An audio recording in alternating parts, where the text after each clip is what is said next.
with a cup of chamomile tea, lightly sweetened, 2 sharpened number 2 pencils, her flattering and stylish reading glasses, and his firm yet comfortable orthopedic bedroom slippers. Victor and Marge were the picture of intellectual wholesomeness.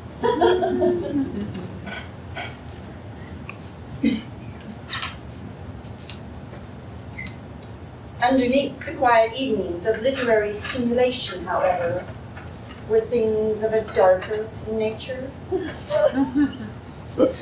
Victor has certain tendencies, shall we say. Not that it bothers her. Victor feels no remorse, as he suggests with a flourish of his number 2 pencil, that he is occupied in editing what is surely to be the strongest of his works today. Indeed, for a writer as prolific as Victor, Marge wonders why she has yet to lay eyes on even one sample of his work after 40+ years of marriage.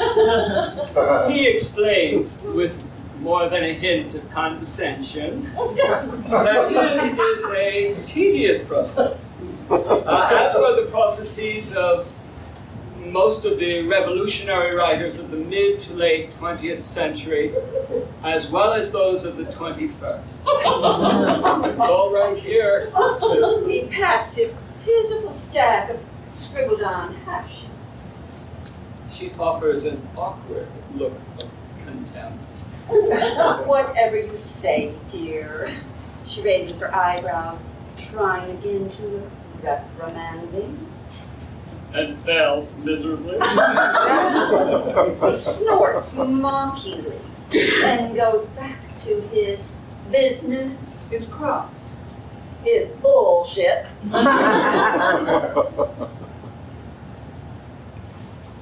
Meanwhile, Marge creates her own illusion of intellectualism. Reading quietly and swiftly from a tome of great literary importance. That she has been reading for the last 7 months, With zeal and nodding comprehension. with overpriced designer half lenses that she doesn't need. She fears her intellectual exuberance will cause long-term eye damage. Even though she has 20/20 eyesight and has had for the last 71 years. She gently reminds him that a little forethinking goes a long way. He belches with disgust. And resumes his frivolous bullshit. With dignity. Marge digs deeper into Tolstoy, leather-bound, large typeface, obscenely used collectible in Russian. A language that Marge never studied. But one that speaks to her nonetheless. She resumes her studies.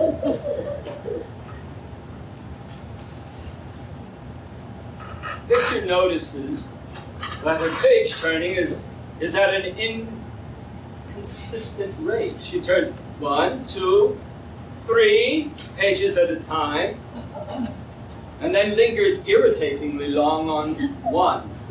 She notices that he notices her inconsistent page-turning rate and smiles sheepishly. Guiltily. She taps another icy stare of contempt to counter the sheepishness. And again fails miserably. She returns to her tome with a renewed effort to maintain a steady page-turning rate. He bites his lower lip to keep from flaunting his victory. She notices. He notices that she notices, and is secretly satisfied that he has been able to gloat without even gloating. She pretends not to notice his secret satisfaction and resumes her studies Her bullshit. with dignity.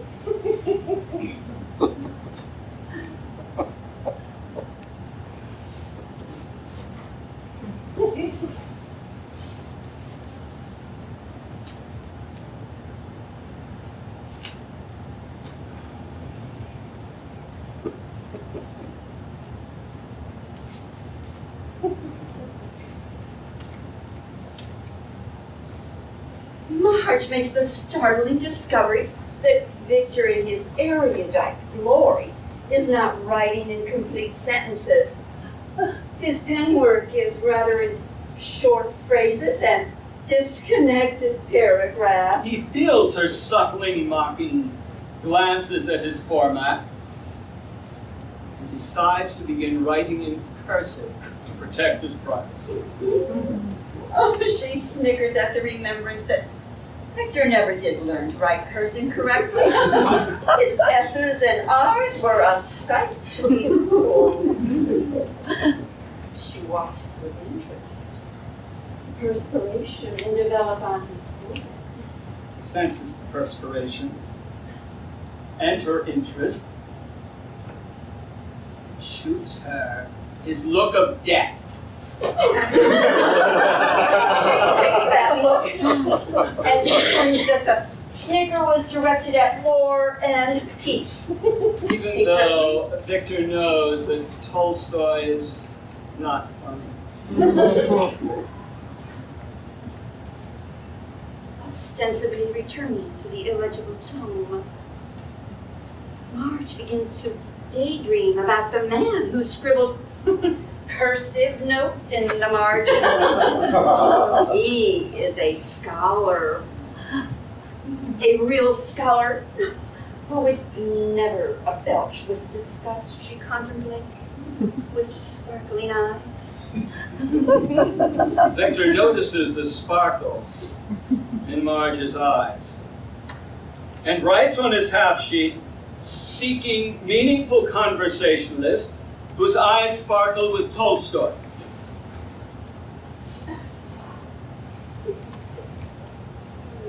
She feels his suspicion and decides not to give him the satisfaction of receiving it.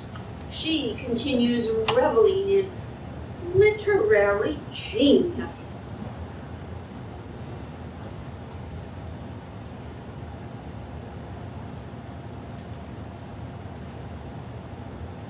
Educated, proactive, full-figured Christian female who can cook a mean ramen noodle. She turns pages to the next margin note. He writes in childish cursive. A commentary on Tolstoy's use of landscape as a metaphor for the psyche. Oh, she gets goosebumps. Victor notices Marge's goosebumps. She never gets goosebumps. He becomes suspicious. She feels his suspicion and decides not to give him the satisfaction of receiving it. She studies further about the man who script in cursive. He wonders if she notices his covert spy tactics. She does. He gives up subtlety and watches as her long, wrinkly fingers glide down the margin in search of new wisdom. Even though by now, Victor realizes that Marge is not reading Tolstoy, he is too concerned about her interest in marginalia. Remember to vote.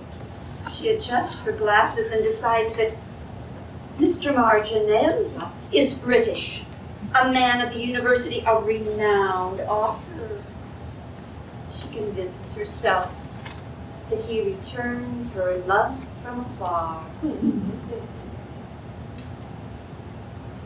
Victor decides he will thoroughly occupy himself with his own craft in an effort to prove that his work is more important and productive. She doesn't give a shit. She continues daydreaming about wind surfing on sabbaticals and poetry in bed and Reuben sandwiches. Shit. His lead breaks and he gives up on cursive. He writes with his only backup pencil. Loves long walks and picnics with Reuben sandwiches and red wine. Substantial build, rippling muscles, lightly graying hair.